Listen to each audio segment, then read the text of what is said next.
ನಮಸ್ಕಾರ ಕರ್ನಾಟಕ.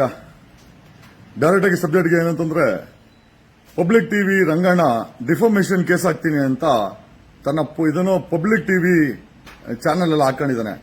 ರಂಗಣ ಚಾನೆಲ್ ಅಲ್ಲಿ ಹಾಕೊಂಡ್ಬಿಡೋಣ, ಡೈರೆಕ್ಟ್ ಆಗಿ ಕೋರ್ಟ್ಗೆ ಹೋಗೋಣ, ಸಿವಿಲ್ ಕೋರ್ಟ್ಗೆ ನಿನ್ನ ಡಿಫಾಮೇಷನ್ ಸೂಟ್ ಹಾಕೋಣ.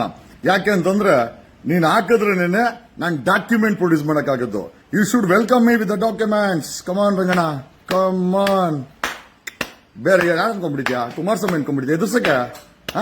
ಬೊಮ್ಮಾಯಿ ನನ್ನ ಎದುರ್ಸಕ್ಕೆ ಬಾ, ಸಿದ್ದರಾಮಯ್ಯನ ಎದುರ್ಸಕ್ಕೆ ನಾನು ಯಾರು ಅಲ್ಲ. ಬಾ ಬಾ ಬಾ ಬಾ ಬಾ ಹೋಗಲ್ಲ. ಡಿಫಾಮೇಷನ್ ಫೈಲ್ ಮಾಡಿ ನಂಗೆ ನೋಟಿಸ್ ಕಳ್ಸು.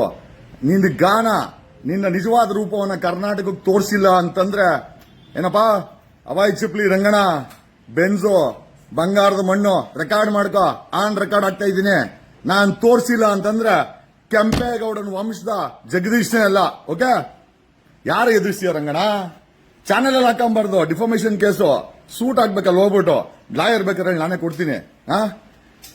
ಏನಾಗ್ಬಿಡ್ತ್ರಿ, ಅಕ್ರಮ ಮಾಡೋರೆಲ್ಲ ಎದುರ್ಸಂಗ್ ಆಗ್ಬಿಟ್ರೆ ಕರ್ನಾಟಕದಲ್ಲಿ ನಮ್ಮಂತವ್ರು ಬದುಕಾಗ್ತದ? ಎಲ್ಲದಕ್ಕೂ ತೀರ್ಮಾನ ಮಾಡ್ಕೊಂಡೆ ಇಲ್ಲಿ ಫೀಲ್ಡ್ ಇಳಿದಿರೋದು. ಓಕೆ, ನಿಮಗೆ ಚಾನೆಲ್ ಅಲ್ಲಿ ಹಾಕೋದ್ ಬದಲು ಸೂಟ್ ಹಾಕಿ ಇಲ್ಲಿ. ಓಕೆ, ನೋಟಿಸ್ ಕಳಿಸಿ, ಬೇರೆ ಯಾರಿಗೂ ಕಳ್ಸಕ್ ಹೋಗ್ಬಿಡಿ. ನಾನೇ ಕತ್ರು ಕರ್ಮ ಕಾರಣ್ಯ.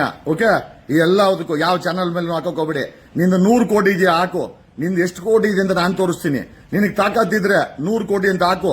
ನಿನ್ನ ನಿಜವಾದ ಬಣ್ಣ ಕರ್ನಾಟಕಕ್ಕೆಲ್ಲ ಇಡೀ ಇಂಡಿಯಾಗೆ ತೋರಿಸ್ತೀನಿ, including your boss in Delhi. Thank you.